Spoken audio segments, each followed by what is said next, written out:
Bienvenidos a Ana Lucía Estela Estudio.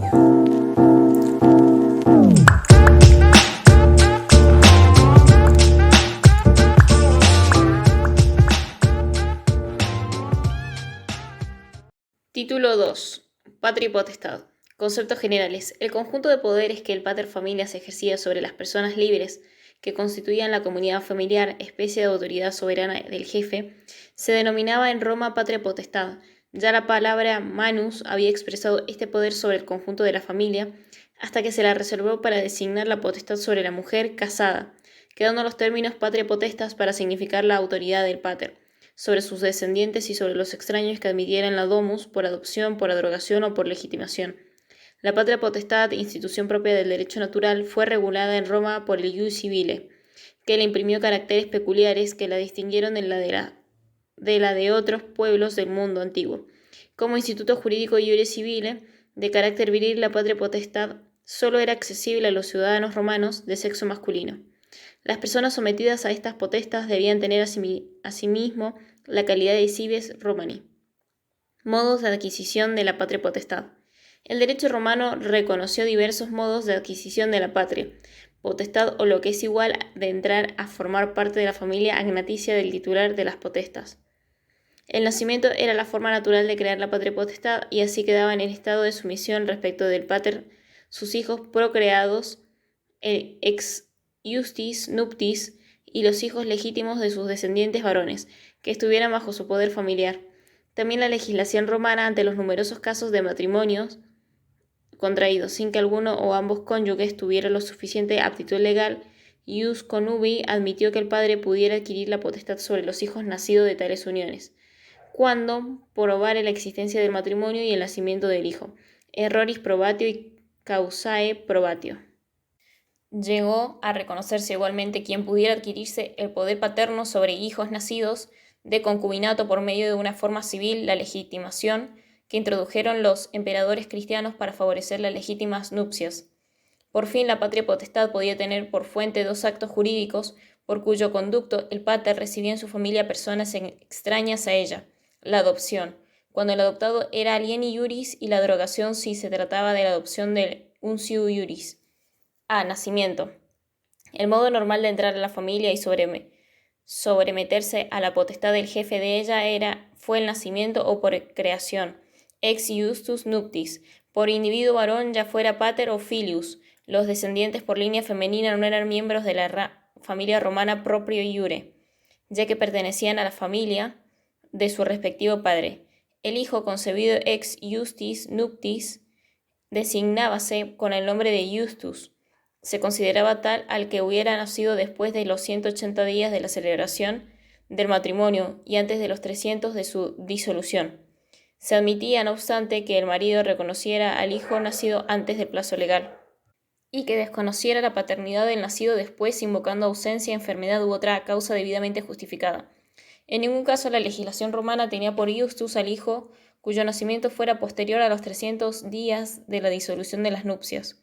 En el derecho clásico se llamaba a los hijos nacidos de matrimonio hijos naturales, filii naturales, para diferenciarlo de los hijos adoptivos. Los nacidos fuera de legítimas nupcias eran designados con el nombre de espurios, espuri o vulgo concepti.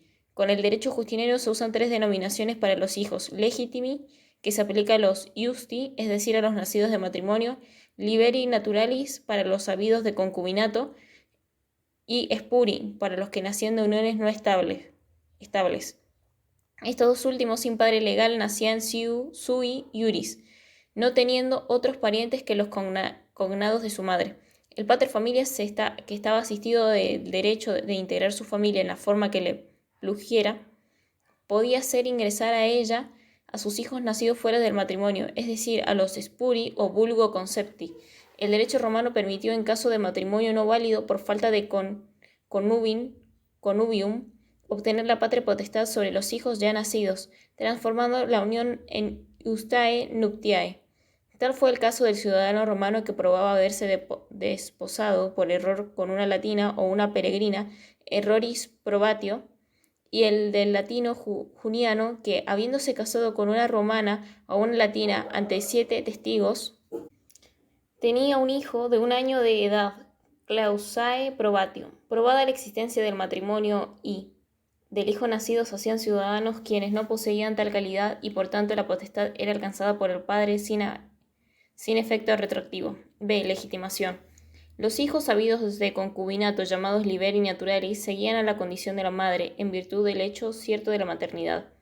Para favorecer el matrimonio legítimo por influencia de las ideas cristianas, el derecho posclásico introdujo la legitimación como el medio jurídico por el cual el hijo natural alcanzaba el carácter de legítimo, quedando sometido a patria potestas en calidad de alieni iuris. Para que la legitimación fuera válida era menester la presencia de determinados requisitos. Primeramente, que el hijo fuera procreado por padres unidos en concubinato, o sea, aquella relación permanente distinta del matrimonio que se daba cuando un ciudadano se unía a mujer de condición inferior y que el derecho romano reguló, especialmente en lo concerniente a las relaciones entre los progenitores y sus hijos. No había legitimación si los hijos eran adulterini, fruto de uniones en que los padres o alguno de ellos estaba ya casado, o incestuosi, nacidos de parientes en grado prohibido o espuri, sentimiento que eran todos los demás ilegítimos. Se exigía también el consentimiento del hijo, dado que la legitimación iba a hacerle perder su calidad de sui iuris, con las consecuencias legales que tal capitis de minutio mínima producía. Se requería, por último, una forma legal de legitimar. La legislación romana consagró como tales el subsiguiente matrimonio de los padres. Subsequens matrimonium, la oblación a la curia, oblationem curiae, y el rescripto del príncipe, rescriptum principis.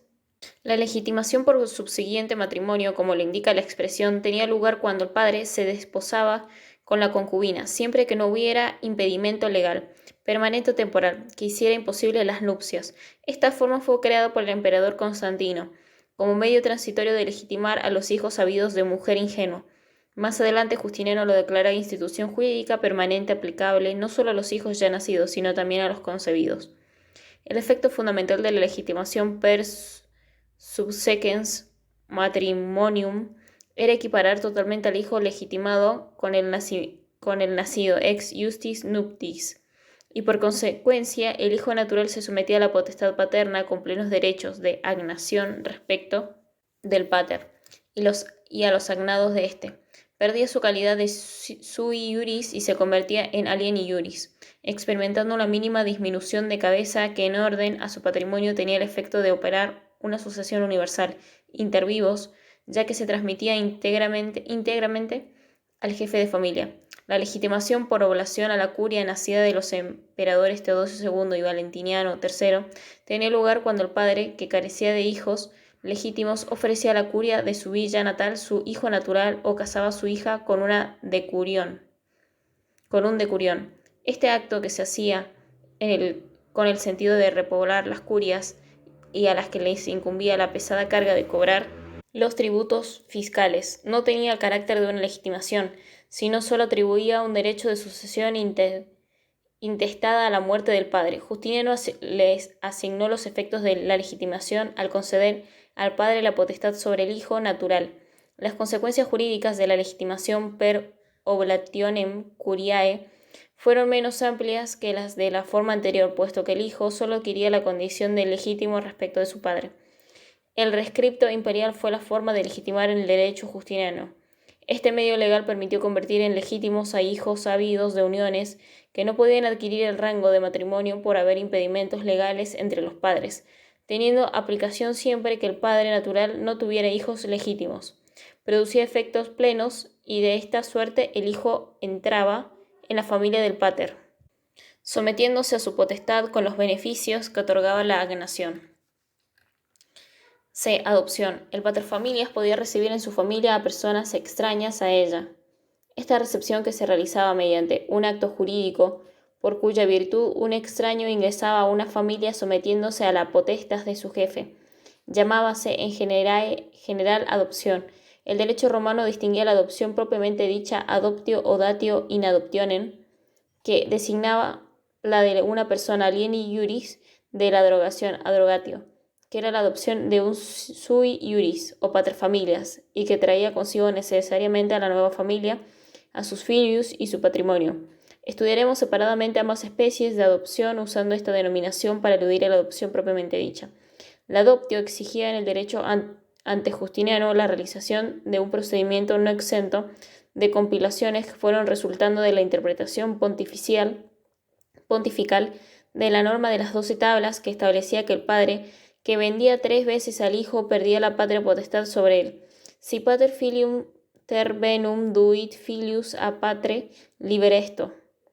El pater, de acuerdo con un tercero, le vendía el filius por 3 veces consecutivas con el rito del emancipatio, obligándose éste por un acuerdo de confianza pactum de fiducia a manumitirlo, por efecto de las 2 manumisiones realizadas mediante vindicta, que se sucedían a las 2 primeras ventas. El pater recuperaba la potestad sobre el filius. A la tercera venta no le seguía una manumisión, porque si tal ocurría al hijo, el hijo quedaba libre de potestad o emancipado. Se llevaba a cabo una reemancipatio al pater, contra el que adoptante intentaba una in iure cessio, consistente en un proceso fingido en el cual el paterfamilias adoptante, presentándose al magistrado in iure, simulaba reivindicar del antiguo pater su derecho de patria potestad. Para dar en adopción una hija o un nieto, supuestos no contemplados en la ley de las 12 tablas, era bastante una sola emancipatio paterna, la que no iba seguida de una manumisión por parte del comprador, sino del propio acto de adopción. El objeto primitivo de la adopción hacía que solo un paterfamilias pudiera adoptar, no las mujeres, ya que éstas no tenían derecho a ejercer la patria potestad. Su forma jurídica no requería ninguna otra condición, solo tardíamente y con el propósito de imitar a la naturaleza adoptio naturam imitatur, se exigió del adoptante una edad superior a la del adoptado y se prohibió adoptar a los castrados. De esta manera, célibes e impotentes pudieron procurarse una descendencia. Las mujeres, por una constitución de Diocleciano, pudieron adoptar para consolarse de los hijos perdidos. En rigor era solo la imagen de verdadera adopción, porque ni la mujer podía adquirir la patria potestad ni el hijo hacerse agnado suyo. La adopción antigua, inspirada en los principios que caracterizaban a la familia agnaticia, hacía que el adoptado saliera de su núcleo originario y pasara a la potestas del adoptante, con los derechos de agnación, nombre, religión y tribu de la domus, en la que era recibido. Tenía la calidad de heredero suyo, heredes sui, si era adoptado por el pater familias como hijo. Con respecto a los miembros de la familia natural, mantenía los lazos del parentesco por cognación, perdiendo sus derechos sucesorios de conformidad con el derecho civil. Las costumbres imperantes en la época clásica y la influencia siempre creciente de la familia cognaticia fueron modificando los caracteres de la primitiva adopción. Así, la pertenencia a una tribu, el estado de ingenuo o de liberto, la modificación del nombre, se tornaron en efectos independientes de la adopción, tendiendo la jurisprudencia imperial a imponer la norma de que el adoptante fuera de más edad que el adoptado. La reforma que se venía preparando en materia de adopción acaba por plasmarse en el derecho justiniano, que innova en lo concerniente al procedimiento para adoptar, a las condiciones requeridas para la adopción y a sus efectos jurídicos. La adoptio del derecho justiniano se verificaba por un procedimiento más sencillo que el del derecho antiguo, ya que solo requería que el adoptante se presentara junto con el paterfamilias y su filius ante el magistrado de su domicilio, el que, ante la declaración concorde de los 3 sujetos intervinientes, declaraba la adopción. Se podía adoptar atribuyendo al adoptado la calidad de hijo, de sobrino o de nieto, lo cual tenía importancia para el adoptado, en especial en cuanto atañe a sus derechos sucesorios. Por lo que hace a las condiciones requeridas para adoptar, Justiniano, otorgando a la adopción una cierta semejanza con la paternidad natural e inspirado en la máxima adoptio naturam imitatur, sancionó la norma de que el adoptante debía ser por lo menos 18 años mayor que el adoptado. Estableció también que no podían adoptar los castrados ni volverse a adoptar por segunda vez y por la misma persona a quien adoptado primeramente había sido luego emancipado o adoptado por otro. En lo que respecta a los efectos de la adopción, el derecho justiniano distinguió 2 clases, la adoptio plena y la adoptio minus plena. La primera, que era realizada por un ascendiente del adoptado, producía efectos análogos a la adopción del derecho antiguo. ya que por los capitis de minutio mínima que traía aparejada el filius se desligaba de su familia natural y se incorporaba a la del padre adoptivo, bajo cuya potestad se colocaba la segunda, que era la adopción realizada por un extraño, no implicaba disminución de cabeza porque no sacaba al adoptado de su familia originaria, ni lo sustraía de la potestad de su pater, otorgándole solo un hecho de sucesión ab intestato sobre los bienes del adoptante, de adrogación. Por la drogatio un pater familias pasaba bajo la potestad de otro. Una domus, un culto, un patrimonio, se extinguían como consecuencia de la drogación. Esto explica que el derecho romano fuera estricto en imponer el cumplimiento de exigencias formales para reconocer validez a este modo de adquisición de la patria potestad.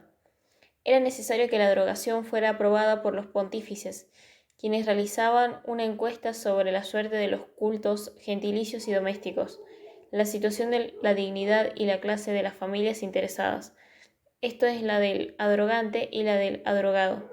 Si la encuesta resultaba negativa, la adrogatio no se efectuaba. Caso contrario, era convocando el comicio curiado, cuyo presidente, el Pontifex Maximus, formulaba ante el pueblo una triple interrogación al adrogante, si aceptaba tal pater familias por hijo legítimo al adrogado, si consentía someterse a la potestad del adrogante y al pueblo, si así lo ordenaba rogatio. Después de estas tres preguntas, sobre cuyas respuestas debían votar las curias, los pontífices procedían ante el comicio a la detestatio sacrorum, que era el acto solemne por el cual se extinguía todo vínculo entre el adrogado y su antigua gens. Al producirse la decadencia de los comicios por curias, la rogatio no subsistió nada más que de forma ante los 30 lictores, que representaban a las antiguas 30 curias que integraban las primitivas tribus romanas. No se requirió ya que adrogante y adrogado pudiesen participar legalmente de los comicios y se posibilitó además que la adrogación se llevara a cabo fuera de Roma, sede de los comicios curiados.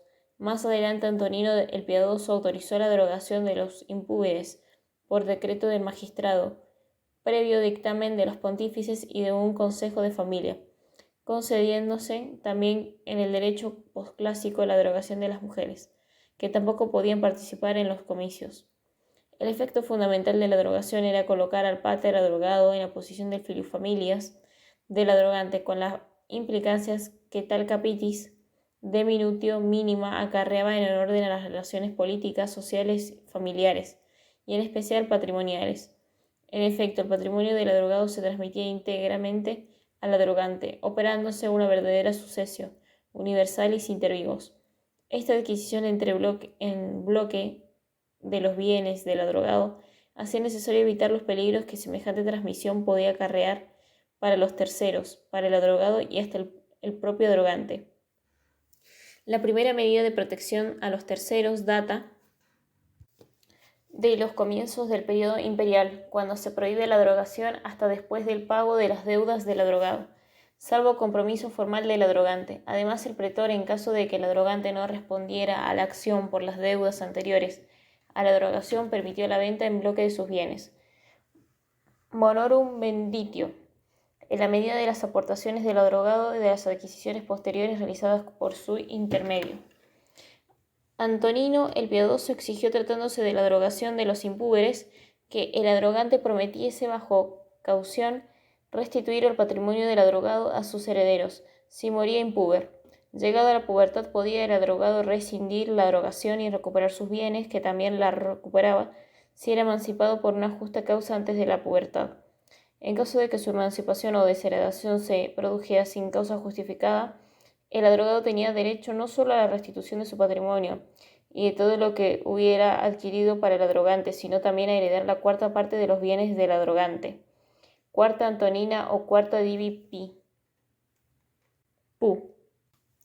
Estas exigencias legales tendientes a evitar especulaciones con la adrogación, sobre todo de orden patrimonial, fueron complementadas con otras impuestas por el derecho nuevo. Entre estas se cuentan la necesidad de que el adrogante tuviera cuanto menos 60 años, que el adrogado prestara su expreso consentimiento a la adrogación, que no pudiera adrogar quien tuviera hijos o posibilidad de tenerlos, ni tampoco una persona de condición económica muy inferior al adrogado, a no ser de modo excepcional. Poderes del paterfamilias. El término pater, que como hemos dicho era extraño a la idea de generación, evocaba la idea de protección o deber o poder. Era el ciudadano sui iuris, que no dependía más que de sí mismo. Sin él no había familia o domus, pero él solo constituía una domus. Sobre todo lo que integraba la familia, tanto personas como cosas, tenía no solo un derecho emanado de la costumbre o de la ley, sino un poder, potestas, cuya fuente originaria y definitiva era el propio paterfamilias. El poder unitario del pater comprendía, como sabemos, 4 potestades: la patria potestas sobre los hijos, la manus maritalis sobre la esposa, la dominica potestas sobre los esclavos y el mancipium, o cuasi servidumbre de personas, libres vendidas al paterfamilias. A tales potestades había que agregar como emanación de su poder el dominium o señorío absoluto sobre las cosas. Durante largo tiempo la potestad sobre las personas y el poder sobre las cosas fueron considerados de la misma naturaleza y el derecho romano los reconoció y rodeó de garantías. Estos poderes sobre las personas tuvieron carácter absoluto, tanto que ni la autoridad pública podía intervenir. Frente a los individuos libres y no libres sujetos a potestad, el señorío del pater le otorgaba el derecho de vida y muerte, ius vitae nesique, el derecho de exponer ius exponendi y de vender a los hijos ius vendendi, y de entregarlos en noxa, ius noxae dandi, a la víctima del delito por ellos cometido como resarcimiento por los daños que del hecho ilícito derivaran. A estos poderes irrestrictos agregaron otros que evidenciaban el absolutismo del pater en el ejercicio de la jefatura del grupo familiar. Las personas que constituían la familia no estaban en ella, sino por voluntad, responsable de la perpetuidad de la raza frente a los antepasados. Ningún freno legal le ponía trabas en los medios de proveer a ella. Componía la familia según su parecer, asignando a quien recibía dentro de la domus el lugar que le placía. Designaba tutor mediante testamento para su hijo impúber o le instituía un heredero para el caso de que muriese sin haber alcanzado la pubertad. Tenía derecho a oponerse que sus hijos contrajeran matrimonio, negando su consentimiento, y podía igualmente elegir esposo para sus hijas. Desde la época republicana comenzó a penetrar en el derecho romano la idea de que, por amplia que fuese la potestad del pater ejerciéndose en la ciudad, no podía escapar absolutamente a la intervención de ésta. Como una restricción se sometió a la apreciación de los censores la manera como el pater usaba los poderes inherentes a su potestad, la sucesiva intervención estatal en consonancia con nuevas concepciones sociales. Fue destruyendo el antiguo absolutismo del pater y cambiando la fisonomía de la familia romana. Esta transformación opera a favor de la atenuación de poderes tan inhumanos como el de la vida y muerte, que para aplicarlo era menester una consulta previa a un consejo de parientes. El ius vendendi se limita por una prescripción de las 12 tablas que sancionaba al pater y con la pérdida de las potestas, si el hijo había sido objeto de 3 ventas sucesivas. Con los emperadores se hace más notoria esta política restrictiva de la autoridad paterna. Así, Trajano obligó a un padre que maltrataba a su hijo a emanciparlo. Adriano condenó al padre que mató al hijo a la deportación, reservando solo a los jueces la aplicación de penas capitales. Y Constantino declaró reo de parricidio a quien mataba a su hijo. A partir de Valentiniano III fue castigada con pena capital la muerte de los recién nacidos. Con Justiniano, debido fundamentalmente a la influencia cristiana y en alguna medida al helenismo, la patria potestad quedó reducida a un mesurado poder de corrección y disciplina. El derecho justiniano solo permitió la venta del hijo en caso de extrema necesidad, facultando al padre a recuperar la libertad del vendido mediante oferta al comprador del pago de un rescate. Es abolida la noxae deditio y el ius exponendi, y del ius vitae et nesis solo queda en un mero recuerdo. Ha llegado el momento en que el principio moral, la patria potestad, debe constituir en la piedad, no en la atrocidad. Patria potestas in pietate debet non atrocitate consistere. Ha alcanzado en el derecho romano rango jurídico. La patria potestad y las relaciones patrimoniales. Al señalar los rasgos característicos de la familia romana, hemos adelantado que la patria potestad generaba a la par que relaciones de orden personal, otras de carácter patrimonial que interesa analizar, dadas las peculiaridades que presentaban en el derecho romano. En la familia romana, por razón de carácter absoluto de la potestad del pater, el hijo estuvo por mucho tiempo en cuanto a sus bienes en situación muy semejante a la del esclavo. Así, de conformidad con los principios del ius civile, solo podía ser titular de derechos patrimoniales el paterfamilias porque, como se expresa Gallo Digesto 41,1,10,1, el que está bajo la potestad de otro no puede tener nada suyo. Filius nihil sum avere potest. Esta falta de patrimonio propio no le impedía al filius realizar negocios jurídicos por medio de los cuales el pater adquiría derechos reales o creditorios, de donde resultaba, al igual que el esclavo, un instrumento de adquisición del jefe de familia. Contrariamente, cuando el hijo se hacía deudor por virtud de la celebración de negocios jurídicos de carácter patrimonial, el deber de prestación no recaía sobre el pater, sino que incumbía exclusivamente al filius, que era el sujeto civilmente obligado. Claro que en este supuesto los derechos de los acreedores a cobrar sus legítimos créditos podían tornarse ilusorios ante la falta de bienes propios del hijo de familia.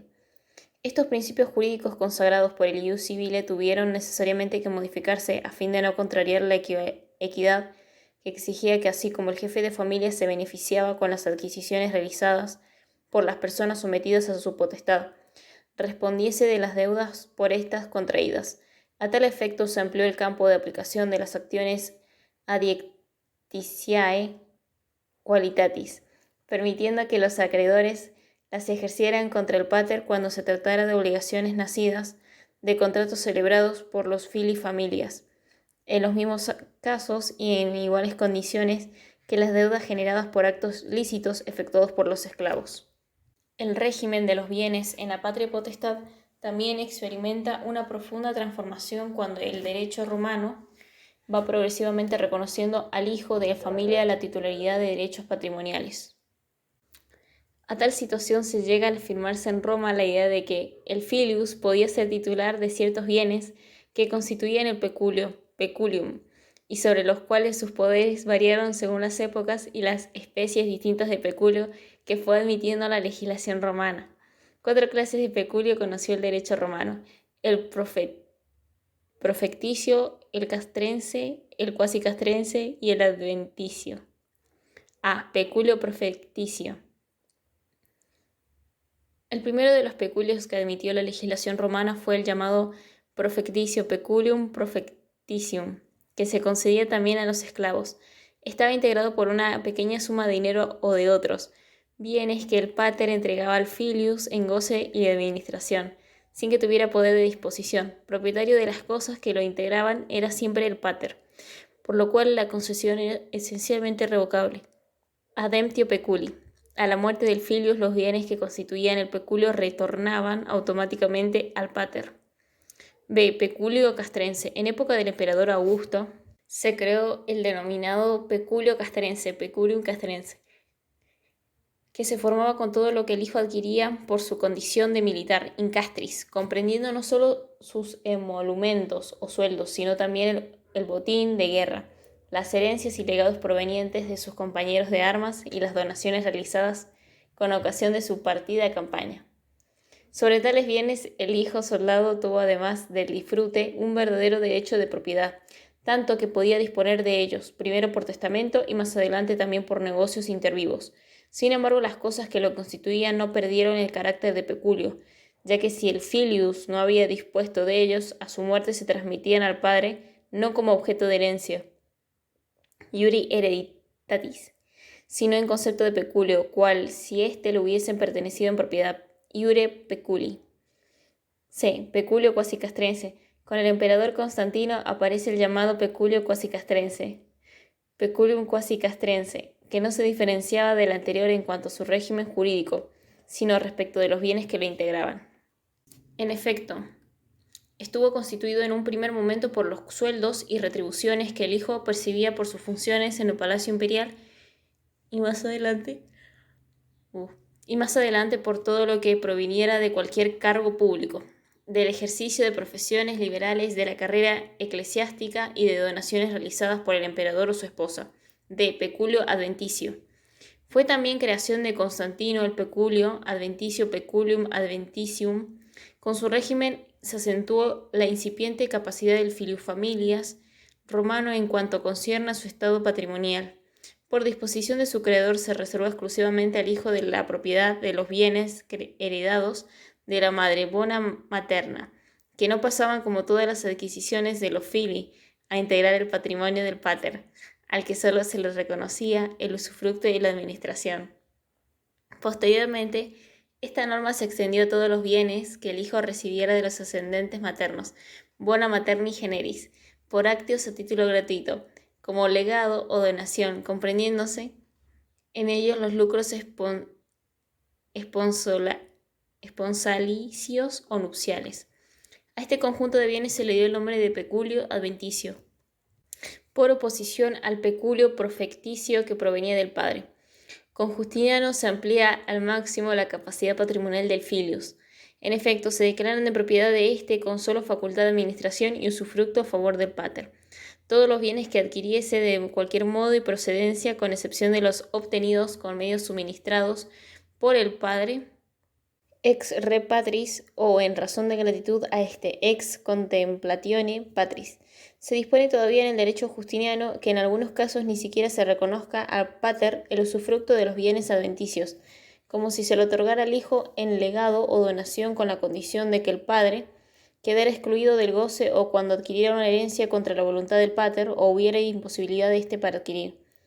En estos casos se presentaba lo que los intérpretes han denominado peculium adventitium irregulare.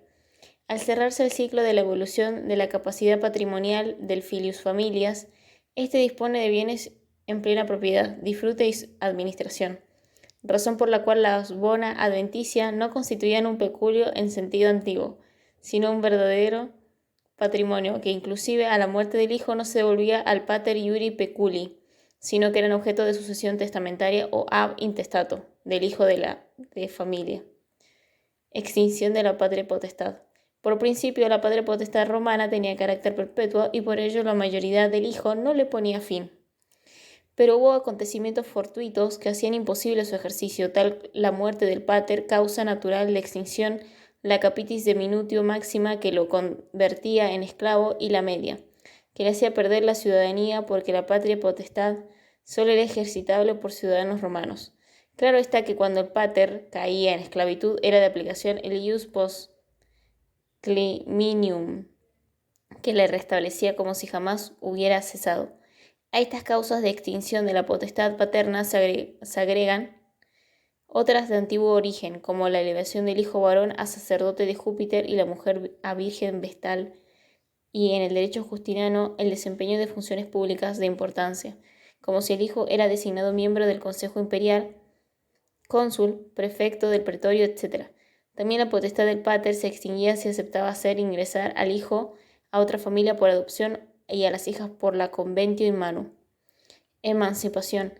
Así como el pater podía provocar voluntariamente la salida de sus hijos de su potestad y el traslado de ellos a otra familia civil o agnaticia, pudo ser extinguir el vínculo de potestad sin que el hijo se sometiera a una nueva potestas, por medio de un acto jurídico llamado emancipación, emancipatio.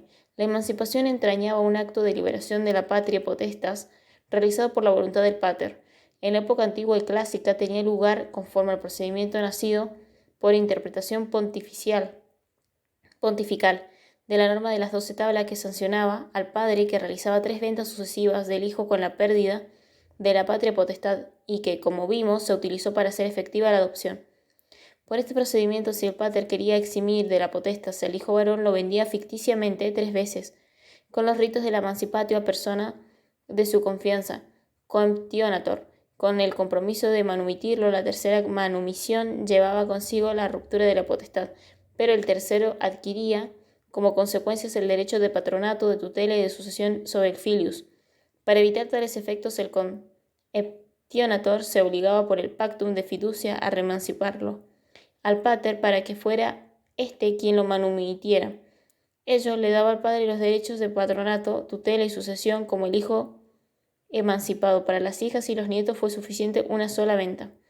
Junto a este complicado procedimiento vigente todavía en la época posclásica, apareció en tiempo del emperador Anastasio la llamada Emancipatio Anastasiana, que tenía lugar por rescripto del príncipe. Poco tiempo después, Justiniano simplificó más la forma de emancipar, autorizando su realización por declaración hecha ante el magistrado. La emancipación, siendo un acto que solo requería la voluntad del pater emancipante, no le podía ser impuesta salvo casos excepcionales, contemplados por la ley. Así, cuando hubiera hecho objeto al hijo de malos tratos, si habiendo entrado el filius impuber bajo su potestad por abrogación, la solicitara alcanzar la pubertad y cuando la emancipación del hijo figurara como condición en un legado otorgado a su favor. El efecto inmediato de la emancipación era convertir al filius familias en sui iuris, esto es, en persona libre de potestad.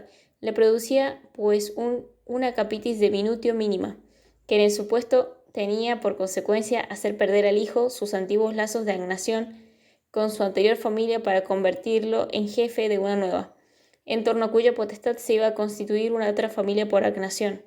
En orden a las relaciones patrimoniales, el emancipado adquiría plena capacidad jurídica, por lo cual podía ser titular de un patrimonio propio. En cuanto al peculio adventicio, cuya propiedad también adquiría, se le reconocía al padre la mitad del usufructo, como premio por la emancipación praemium emancipationis. Por fin, la emancipación, que tenía carácter irrevocable, solo podía quedar sin efecto cuando el hijo fuera culpable de ofensa, injurias o malos tratos inferidos a su padre.